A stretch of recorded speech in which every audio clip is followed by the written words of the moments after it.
First TV Afrique, l'essentiel de l'actualité africaine et internationale.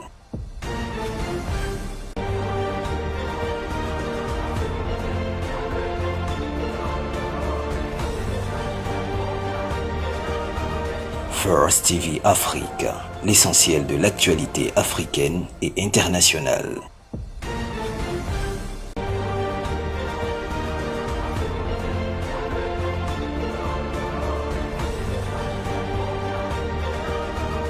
First TV Afrique, l'essentiel de l'actualité africaine et internationale.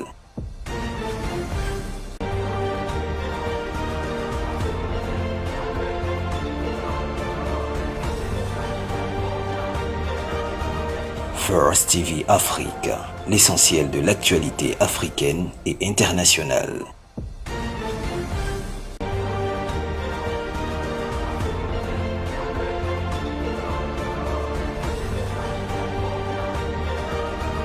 First TV Afrique, l'essentiel de l'actualité africaine et internationale.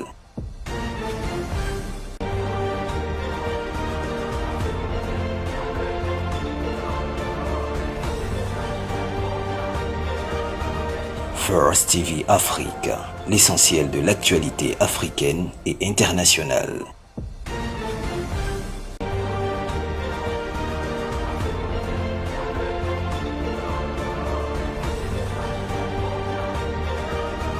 First TV Afrique, l'essentiel de l'actualité. First TV Afrique, soyez les premiers à être informés.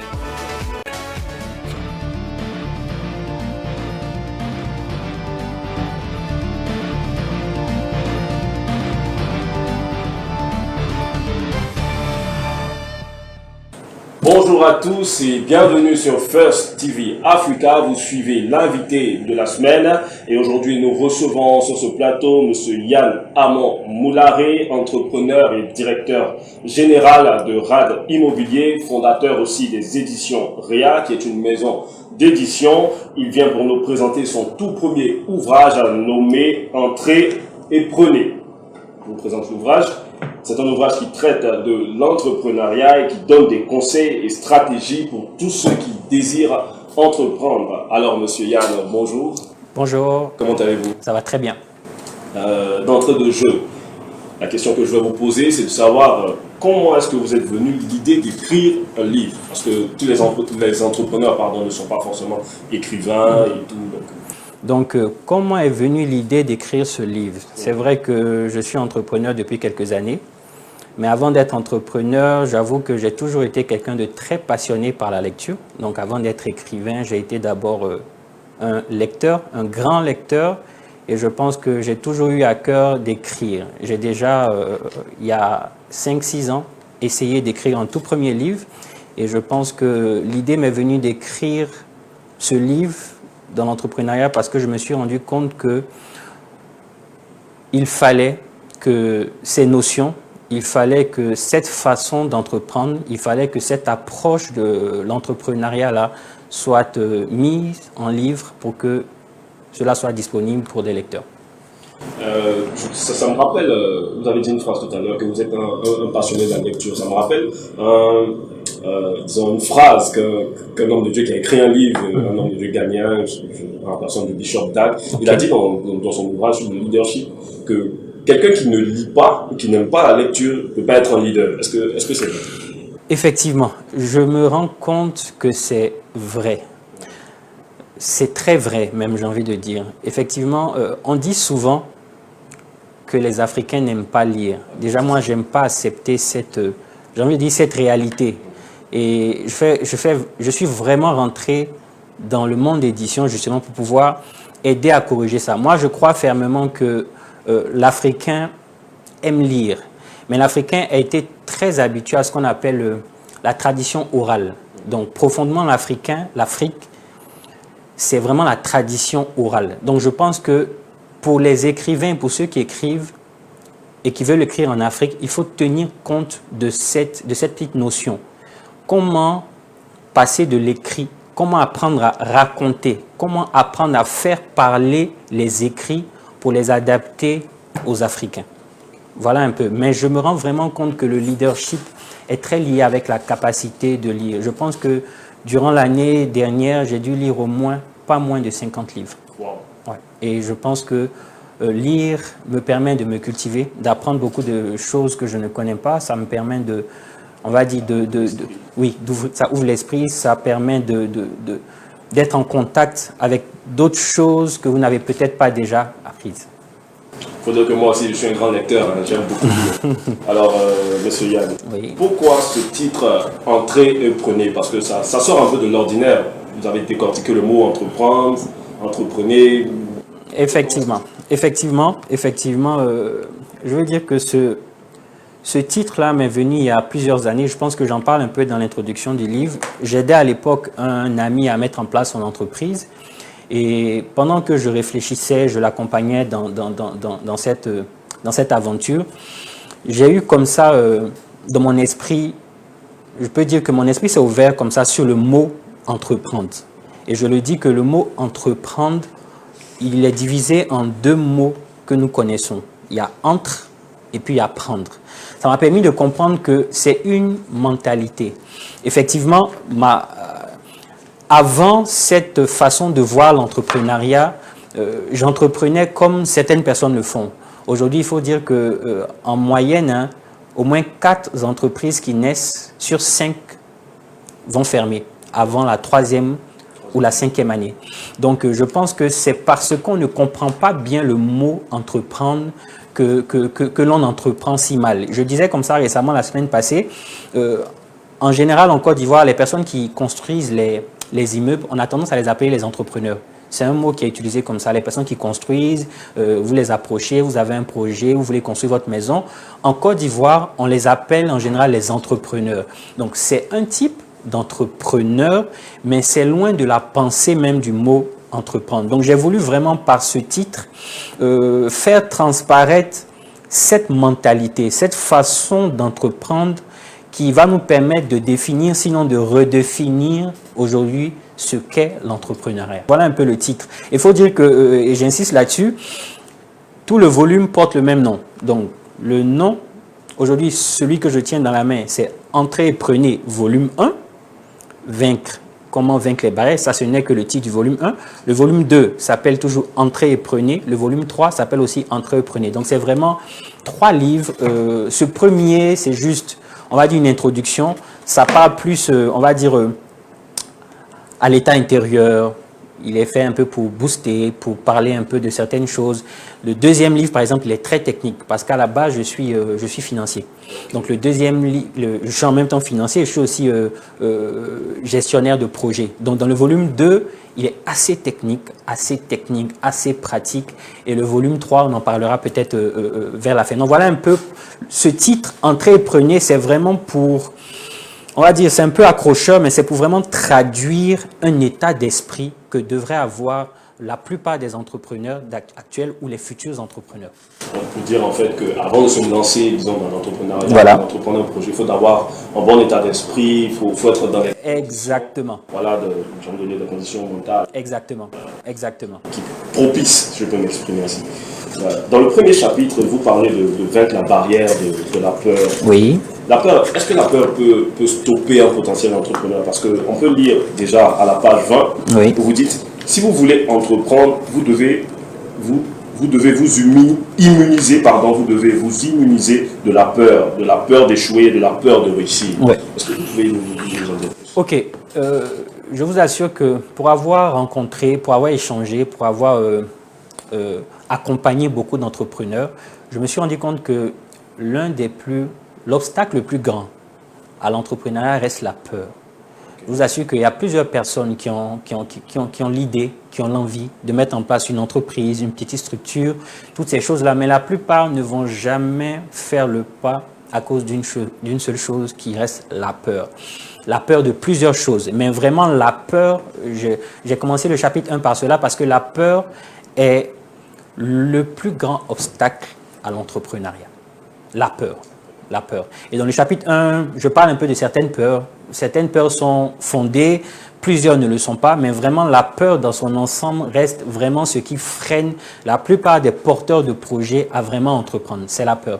C'est la peur, je vous assure, la peur limite, la peur détruit beaucoup de visions. La peur fait que plusieurs, malheureusement, ne vont jamais pouvoir franchir ces premières étapes, ce cheminement-là qui doit aboutir à la création d'une entreprise. Ça reste vraiment la peur. Et dans ce chapitre 1, vous découvrez, je parcours certaines peurs.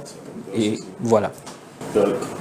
Dans les différents types de peurs dont vous avez parlé de la peur de réussir. Je veux dire, ça sort vraiment de l'ordinaire parce que habituellement, tout le monde veut réussir, surtout en Afrique. Pas forcément en Afrique, même partout dans le monde, on a appelé à réussir, moi je veux réussir, personne n'a envie d'échouer sa vie.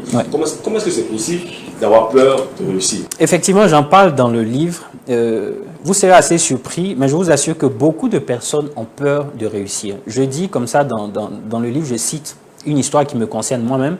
Je disais par exemple que lorsque j'étais plus jeune, il y avait un verset de la Bible où on disait qu'il est plus facile pour un chameau d'entrer par le trou d'une aiguille que pour un riche d'entrer dans le royaume des cieux.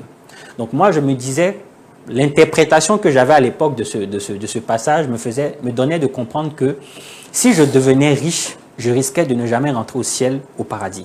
Donc du coup, inconsciemment, j'avais peur de devenir riche parce que je me disais, si je devenais riche, il y avait de très fortes chances que je ne rentre pas au paradis. Donc, inconsciemment, ça avait créé en moi un blocage, sinon une peur qu'on appelle la peur d'être riche. Et plusieurs personnes, à cause de préjugés, à cause de leur éducation, à cause de l'environnement économique, finissent par avoir consciemment ou inconsciemment la peur de réussir.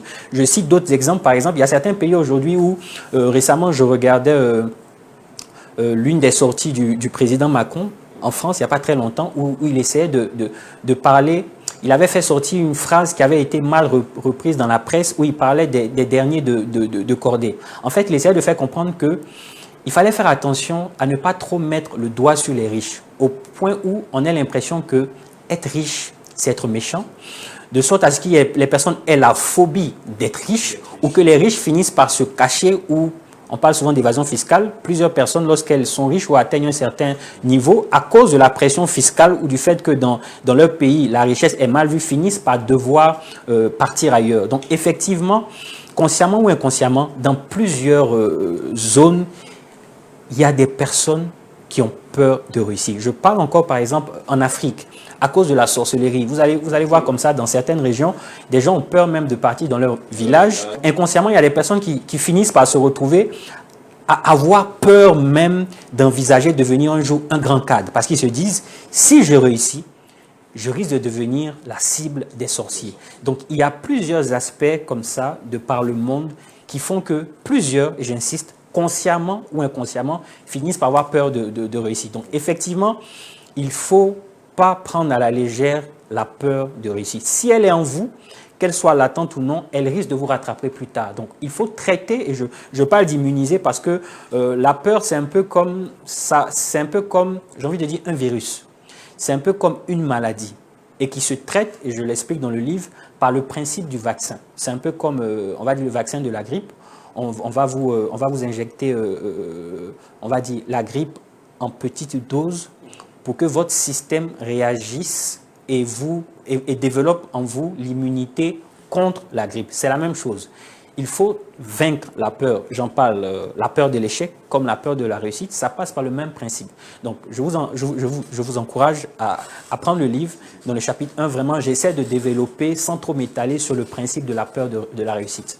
Alors, chers téléspectateurs, vous voyez qu'il est possible d'avoir peur de réussir avec notre entrepreneur du jour, M. Yann Moulare-Amon, directeur général de RAD Immobilier. Alors, la question suivante est de savoir, vous dites que vous avez reçu l'idée de votre entreprise grâce à une suggestion de votre mère. Oui. Ça porte à croire que les mères sont parfois bonnes conseillères. Effectivement. Voilà. Mais pour être plus sérieux, parce que souvent on se dit qu'il faut, pour faire une grande entreprise, il faut forcément avoir une grande idée, alors que parfois quand on écoute certains entrepreneurs aujourd'hui qui ont réussi, qui ont bâti de grandes choses, l'idée est venue parfois juste d'une simple causerie. Effectivement.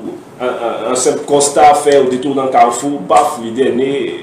Qu'est-ce que vous avez à dire là-dessus? Ok, donc j'en parle dans le livre au chapitre 2, j'ai intitulé ça « Comment naît une une idée gagnante? Comment naît une idée gagnante? J'aime bien ce terme. En anglais, ça fait win idée. Il y a des gens qui utilisent cette expression-là, c'est-à-dire l'idée gagnante. L'idée qui vous fait gagner. Donc, j'ai parcouru, on va dire, je vais lire juste, on va dire ce paragraphe. Je disais comme ça, la bonne idée ou idée gagnante peut naître d'une suggestion, ça c'est un moyen, d'une rencontre, d'une observation, d'une expérience, d'une épreuve, d'un besoin, d'un désir, d'un rêve d'enfant ou même d'un rêve d'adulte. Et dans ce chapitre-là, je développe un peu. Donc, je veux dire que souvent, on a l'impression que l'idée va descendre du ciel. Peut-être souvent, on a l'impression que l'idée va naître de grandes recherches, mais ce n'est pas toujours le cas. Et j'explore comme ça certaines idées qui me sont venues à moi-même, certaines de mes entreprises. Je raconte la genèse de certaines de mes entreprises, comment certaines entreprises sont nées dans mon esprit lors d'un voyage où j'observais, ou juste par l'observation, j'ai des idées. Je raconte comme ça certaines de mes entreprises qui sont nées lors d'une rencontre où je reçois quelqu'un, une amie, un ami, et dans l'échange, des idées me viennent en tête. Donc, certaines des grandes entreprises de notre siècle sont nées de choses qui sont assez simples, de rencontres. Vous êtes à l'université, on va prendre l'exemple, sans vouloir faire de la publicité, de certains grands moteurs de recherche, de certains de ces grands réseaux sociaux. Ces idées-là sont venues comment? D'étudiants qui étaient à l'université, qui échangeaient. Donc je veux dire que c'est simple, ce n'est pas forcément quelque chose qui est sorcier. Donc, j'ai essayé, dans ce chapitre 2-là, de raconter un peu le processus. Comment naît une idée? Il y en a peut-être d'autres, il y en a certainement d'autres, mais j'ai essayé de résumer en quelques pistes comment peut naître une idée. Donc, le lecteur, lorsqu'il lira, il y a des moments comme ça où j'invite le lecteur à s'asseoir et à réfléchir. Par exemple, est-ce que récemment, il n'y aurait pas eu une personne, il y a 1 an, il y a 6 mois, qui lui avait fait une suggestion qui avait un peu germé dans son esprit. Donc, il faut pouvoir, au fil du livre, comme ça, j'essaye d'emmener les personnes en eux-mêmes. J'essaye de les accompagner à explorer des pistes. Et comme je disais, des entreprises peuvent naître vraiment d'une suggestion, en observant, en faisant un constat. Je cite par exemple l'exemple de M. Jean Kakou Diagou. Il y a quelques années, je crois il y a à peu près 3 ans, il avait fait sortir à l'occasion des 25 années d'NCIA un livre qui était un peu autobiographique. J'avais acheté ce livre, j'avais lu, et il disait comme ça que l'idée d'NCIA est née d'une épreuve.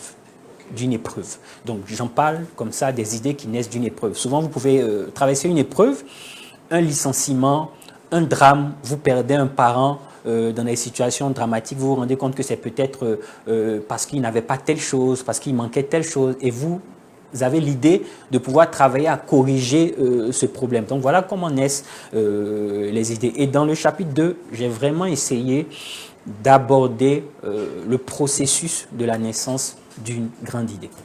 Alors, ce livre « Entrez et prenez » est vraiment riche, comme vous pouvez le constater. Nous sommes avec M. Yann Moulare-Amon, je vous le rappelle pour ceux qui nous prennent en marche. Il est directeur général de RAD Immobilier et fondateur des éditions Réa. Alors, dans votre ouvrage, vous dites que la formation scolaire et universitaire ne suffit pas pour être entrepreneur. Comment ça se fait? Effectivement, ça ne suffit pas. Plusieurs personnes le disent, je l'ai vécu. Par exemple, je suis diplômé en sciences comptables, en finance, toutes ces choses. J'ai mes diplômes, j'ai fait, lorsque je partais à l'école, les sciences de gestion, vous faites l'économie, vous faites la microéconomie, vous faites la macroéconomie, vous faites la comptabilité, compta 1, compta 2. Toutes ces choses, souvent, c'est très théorique. Par exemple, on ne vous apprendra pas à l'école à être un bon vendeur. Vous pouvez même faire des cours de marketing, force de vente à l'international. Toutes ces choses, c'est souvent très théorique. La réalité est tout autre. Par exemple, la capacité à gérer la pression, la capacité à prendre des bonnes décisions. Vous n'apprenez pas ça à l'école. Il n'y a pas un module qui peut vous permettre d'être un leader, d'être un bon entrepreneur. Donc, j'ai fini par me rendre compte que la formation universitaire et scolaire est bonne. Elle est très bonne. C'est à l'école que nous avons appris à lire, c'est à l'école que j'ai appris à écrire, c'est à l'école que j'ai appris beaucoup des notions que je connais.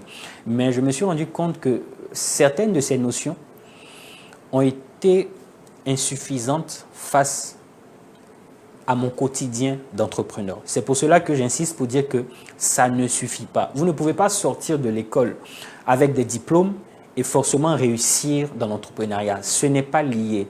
Vous pouvez être très bon à l'école, vous pouvez avoir de très bonnes notes, sorties majeures de promotion, vous lancez dans l'entrepreneuriat et puis échouer parce que vous n'avez pas certaines aptitudes. Il y a beaucoup de choses, il y a beaucoup de choses. Il faut vraiment du caractère, il faut de l'énergie, il faut certaines attitudes émotionnelles, certaines attitudes, j'ai même envie de dire spirituelles. Donc il y a un ensemble d'éléments que l'école ne vous apprendra jamais.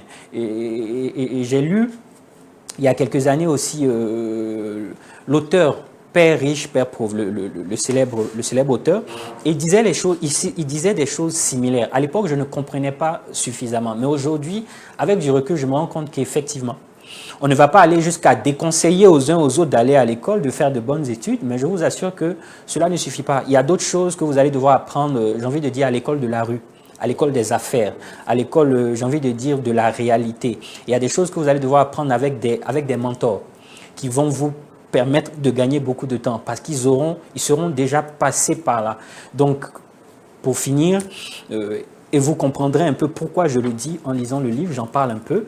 Effectivement, cela ne suffit pas. J'ai cité, par exemple, dans le livre, l'exemple d'une jeune demoiselle, je crois qu'elle s'appelle Caroline Hien, une demoiselle que j'ai découvert sur Internet, ensuite à la télévision, dans un reportage sur une chaîne française, une demoiselle qui ne savait ni lire, ni écrire, et qui a lancé un business dans les confitures.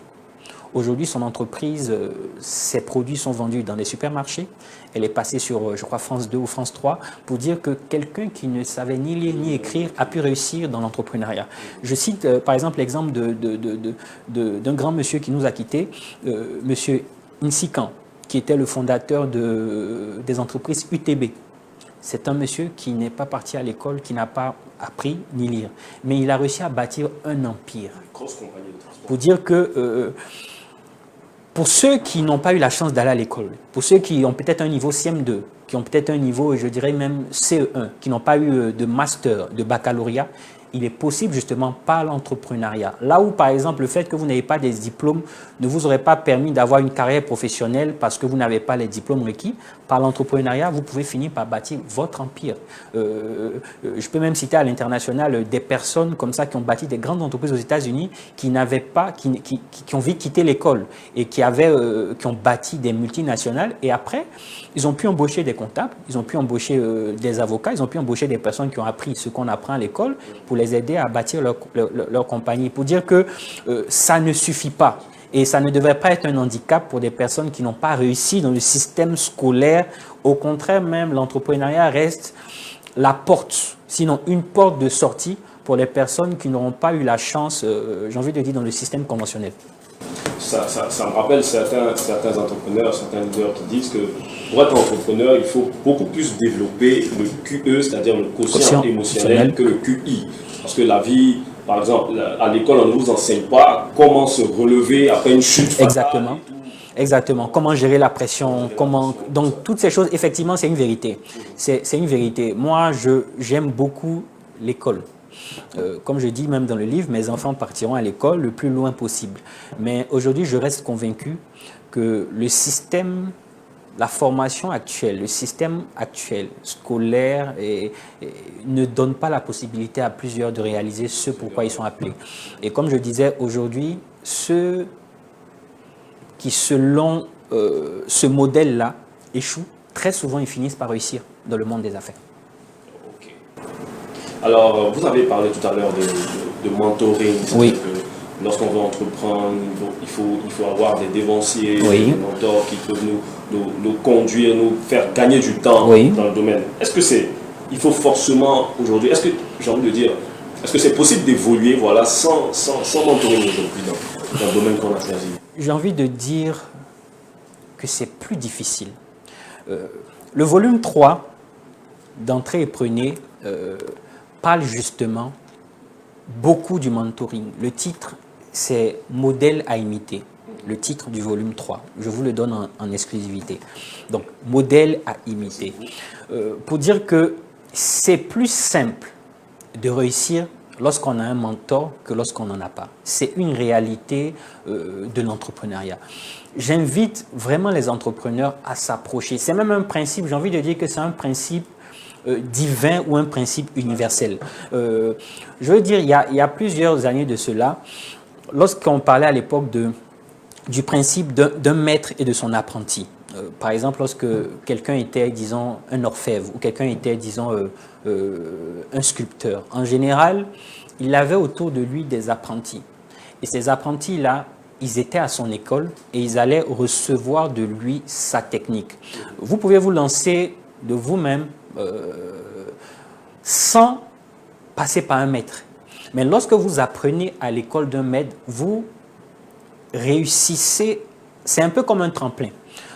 J'en parle beaucoup. Dans le volume 3, j'ai envie de dire que le volume 3, il est consacré à l'avantage d'avoir un mentor. Je ne peux pas dire que si vous n'avez pas un mentor, vous allez échouer. Je ne peux pas me permettre de le dire. Mais si vous n'avez pas un mentor, je vous assure que vous risquez de ne pas atteindre votre plein potentiel. Vous allez vous ralentir, vous allez faire beaucoup plus d'erreurs, vous n'allez pas gagner du temps. Donc vraiment, j'encourage les personnes. Pour revenir encore, par exemple, sur M. Nsik, hein, dans ses mémoires, il est clairement dit, par exemple, qu'il loue lui-même l'impact qu'ont eu deux personnes sur lui.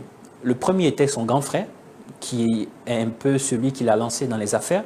Et le deuxième, c'est un monsieur, je pense, un juif, d'origine juive, qui lui a fait confiance et qui l'a aidé vraiment à se lancer dans tout ce qui était négoce des matières premières. Et il dit clairement que pour lui, ce sont ces deux personnes qui lui ont permis d'arriver là où il est. En fait, c'est ça le principe du mentorat. C'est arriver à un certain moment, vous vous arrêtez dans votre vie et vous vous rendez compte que c'est telle personne qui a eu tel impact sur moi, qui m'a inspiré, qui m'a donné telle chance, qui m'a donné telle occasion. Donc vraiment, alors qu'on n'a même pas encore fait sortir le volume 2, on est en train d'aborder un sujet du volume 3. Donc le volume 3, vraiment, il s'étale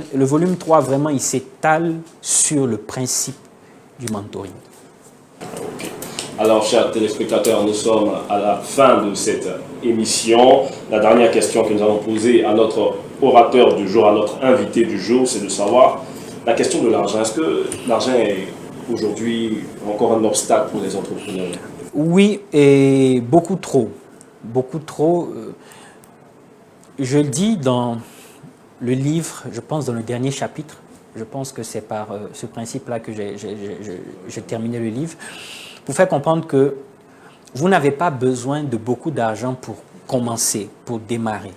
Dans le livre, j'insiste et j'encourage vraiment toutes les personnes à se lancer. Vous n'avez pas vraiment besoin de beaucoup d'argent pour démarrer. Par contre, il serait naïf de croire que pour développer ou pour faire grandir votre entreprise, vous n'aurez pas besoin d'argent. L'argent reste le principe le plus important. Une entreprise qui n'a pas d'argent va s'étouffer. Elle va faire faillite. Mais, en général, quand les entrepreneurs pensent à l'argent, ils pensent peut-être à de gros montants.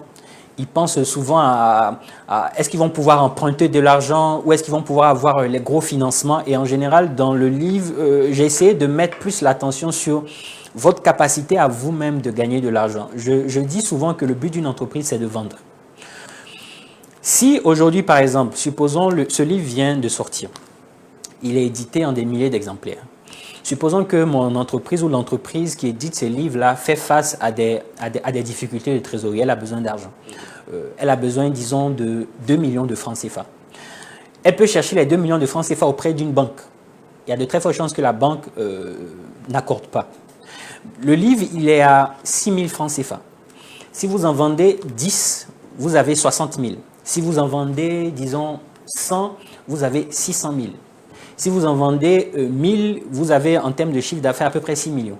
Donc, au lieu de se dire que je vais aller chercher à emprunter 2 millions, moi, j'encourage les entrepreneurs à se demander comment je vais faire pour gagner 2 millions à partir soit de mes produits, soit à partir de mes services. Donc, aussi longtemps que vous apprenez à gagner de l'argent, que vous apprenez à vendre, vous vous mettez en position de vous faire accompagner par tout le système. Si aujourd'hui le banquier voit que vous avez constamment des entrées, vous venez vous verser de l'argent, il voit les mouvements sur votre compte bancaire. Si les gens autour de vous, vos proches, voient que votre entreprise a de l'avenir, ils voient votre capacité à pouvoir la faire décoller, ils seront plus enclins à vous accompagner. Donc le principe de l'argent est important, mais je dis qu'il n'est pas le cœur de l'entrepreneuriat. Le cœur de l'entrepreneuriat reste l'idée, le projet et le porteur du projet. J'insiste là-dessus, le cœur de l'entrepreneuriat reste l'idée, le projet et le porteur du projet. Tout tourne autour de vous. Votre capacité à lever des fonds. Moi, aujourd'hui, par moment, j'ai des challenges, j'ai des besoins de gros montants, mais j'ai appris à savoir lever des fonds. J'ai appris à savoir gagner de l'argent. Et c'est ce qui me permet, après toutes ces années, de terminer. Je vais essayer de terminer sur ce principe de l'argent en introduisant peut-être le volume 2. Le volume 2, il est assez spécial. Comme je disais, c'est un volume, il est très technique. Il est plus long. Celui-là, il fait à peine 106 pages. Le volume 2, il fera autour de 263 pages à peu près. Dans le volume 2, là encore, je vais vous donner une exclusivité. Je vous ai déjà donné l'exclusivité du titre du volume 3. Je vais aussi vous, parce que c'est une collection, je vais aussi vous donner l'exclusivité du titre du volume 2. Le volume 2, le titre est un peu particulier. Il s'est toujours entré et prenez. Et le titre, sinon le sous-titre, on peut dire c'est Code 1, 5, 10, 50, 100, 500, 1000 ou les 7 principes d'or pour développer votre entreprise. Wow. Dans ce volume 2, j'aborde plusieurs axes de ce code. Mais par exemple, je vais prendre un exemple simple pour atterrir et pour terminer. Lorsque, par exemple, nous décidons de faire sortir ce livre et qu'on décide, par exemple, de le faire en 100 000 exemplaires, soyez sûr d'une chose, vous n'allez pas pouvoir vendre 100 000 exemplaires en une fois. Vous devez vous fixer comme objectif d'abord de vendre le premier livre. Lorsque vous finissez de vendre le premier livre, vous devez fêter la victoire. C'est le premier livre. Le chapitre 1 du volume 2 s'intitule justement le premier. J'aborde beaucoup de principes de gestion dans ce chapitre 1. Après avoir vendu un livre, j'ai envie de dire, votre prochain objectif doit être de vendre 5 livres. Vous allez pouvoir atteindre 5 livres. Après avoir vendu 5 livres, vous devez vous asseoir pour dire comment est-ce que je fais pour vendre 10 livres. Vous le faites en amont. Lorsque vous avez fini de vendre 10 livres, vous devez chercher à vendre 50 livres. Lorsque vous avez atteint la vente de 50 livres, vous devez chercher à vendre 100 livres. Lorsque vous avez fini d'atteindre les 100 livres, là aujourd'hui, nous, on est en train de transiter. L'objectif, c'est de vendre 500 livres. Donc, lorsqu'on aura fini de vendre 500 livres, on va s'asseoir, comment est-ce qu'on fait pour en vendre 1000? Après, comment est-ce qu'on fait pour en vendre 5000, pour en vendre 10 000? Et c'est ainsi de suite. Et ce principe, par exemple, il vous permet d'attirer de l'argent. J'en parle beaucoup. Comme je dis, sans vouloir vous mettre vraiment l'eau à la bouche, le volume 2, il est très profond. Il m'a fallu beaucoup de temps pour écrire le volume 2, beaucoup de consultations. Je vais prendre un exemple simple de quelque chose que j'ai compris. Je pense dans le chapitre 3 ou dans le chapitre 4 du volume 2, je parle de la structure idéale d'une entreprise. Lorsque vous voulez bâtir une entreprise, vous devez vouloir la faire perdurer. Une entreprise doit être léguée. Quand vous regardez souvent certaines entreprises comme des grandes marques, comme je ne veux pas me permettre de faire de la publicité, par exemple des grandes marques d'automobiles, vous allez vous rendre compte que depuis 1800, depuis des années 1900, c'est des entreprises qui existent et qui sont de génération en génération. Donc, c'est quoi la structure d'une entreprise? J'ai pris un exemple simple. Vous verrez que la couverture du volume 2, ici, c'est une porte qui est entrouverte, qui vous invite à entrer dans le monde de l'entrepreneuriat. Lorsque vous prendrez le volume 2, vous allez voir une sorte de pyramide. Lorsque vous regardez les 7 merveilles antiques de l'histoire passée, il y avait ce qu'on appelle les 7 merveilles du monde. Parmi les 7 merveilles du monde, la seule qui reste encore visible de nos jours, c'est la pyramide. Vous allez vous rendre compte que la plupart des autres merveilles, des autres structures n'ont pas tenu dans le temps. J'explique comme ça dans le volume 2 que l'une des choses qui permet à une structure de tenir dans le temps, c'est de la bâtir dans la forme pyramidale. j'explique un peu ce principe, j'explique beaucoup de principes, le principe de l'épargne, j'explique beaucoup de principes dans ce volume 2. Pour dire que si vous ne comprenez pas ces choses et que vous bâtissez une entreprise comme ça, votre entreprise risque de ne pas durer. C'est-à-dire même si aujourd'hui vous avez un succès de 5 ans, 6 ans, 10 ans, qu'est-ce que 10 ans devant l'éternité?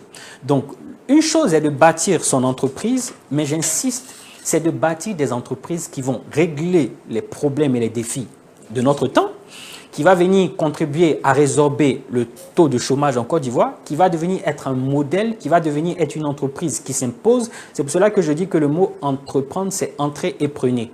On n'entre pas dans un secteur d'activité pour figurer. Moi, lorsque je suis entré dans l'immobilier, à l'époque, je ne pouvais pas avoir la prétention de devenir le numéro 1, mais j'avais l'intention de devenir le numéro 1. Et aujourd'hui, je travaille pour devenir le numéro 1 de l'immobilier en Côte d'Ivoire d'abord et ensuite m'imposer aussi loin que je pourrais le faire et laisser mes enfants et ceux qui succéderont pouvoir atteindre cet objectif. Donc, il faut avoir cette façon, cette mentalité. C'est tout ça, entrez et prenez. Donc, lorsque vous allez finir de lire le volume 1, vous allez finir le volume 2, le volume 3, ce n'est pas pour bâtir une petite entreprise qui va, dans 5 ans, 10 ans, stagner. Vous comprenez le principe qu'une entreprise, votre entreprise va commencer petit, ensuite, elle va grandir. 1, 5, 10, 50, 500, 1000, etc., etc., etc., jusqu'à devenir un groupe, une entreprise forte qui impacte et qui suscite l'inspiration et qui devient un modèle à imiter par les autres. Donc voilà un peu, si je devais finir avec ce rapport avec l'argent, pour dire que l'entrepreneur doit apprendre à gagner de l'argent. Sinon, ça ne sert à rien que les gens viennent, que la banque vous donne de l'argent, que vos proches vous mettent de l'argent à disposition, que les personnes vous donnent de l'argent. Si vous n'avez pas, ou bien votre projet n'a pas la capacité à lui-même de gagner de l'argent. Donc le but d'une entreprise reste de vendre. Voilà. Alors, chers téléspectateurs, nous avons été richement instruits avec M. Yann Moulare-Amon, directeur général de RAD Immobilier et fondateur des éditions Réal. Il était sur ce plateau pour nous présenter son livre « Entrez et prenez ». Moi, j'ai envie de dire « Entrez et prenez ce qui est à vous ouais. ». Parce qu'en l'entendant vraiment, j'ai très envie de me déployer dans tous les projets que j'ai. Alors, je veux vous laisser aujourd'hui avec cette petite histoire tirée du livre de M. Yann Moulare-Amon qui parle de l'exemple de Jack Ma. Il dit « Jack Ma, le milliardaire chinois, ancien professeur d'anglais, dirige aujourd'hui la plus grande entreprise de e-commerce de la Chine. Il est le fondateur d'Alibaba Group. Cet ancien professeur d'anglais raconte qu'il a été rejeté par plusieurs sociétés alors qu'il recherchait un emploi. Il raconte aussi d'autres échecs qu'il a eus avant de devenir professeur. Il y a un examen de passage pour l'université, dit-il. J'ai échoué 3 fois, j'ai échoué souvent. J'ai postulé pour 30 jobs différents et j'ai été rejeté. J'ai même cherché à entrer dans la police. Ils m'ont dit, vous n'êtes pas bon. J'ai même postulé à KFC quand l'enseigne est arrivée dans ma ville. 24 personnes se sont présentées pour obtenir un boulot. 23 ont été acceptées. Ça veut dire que le 24e, c'était lui et il a été rejeté. Échouer n'est pas un drame. Votre réussite de demain a besoin de vos échecs d'aujourd'hui. À entendre cet entrepreneur devenir milliardaire et l'une des plus grandes fortunes de Chine, ses échecs l'ont aidé à devenir ce qu'il est aujourd'hui. Alors voilà, c'est cette pensée avec laquelle je voulais vous laisser, chers téléspectateurs. Rendez-vous dans de prochaines éditions. À bientôt, restez branchés sur First TV Africa. Au revoir. Au revoir.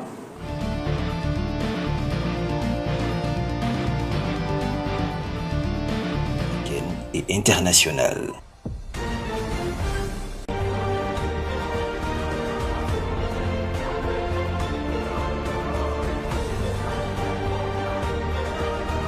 First TV Africa, l'essentiel de l'actualité africaine et internationale.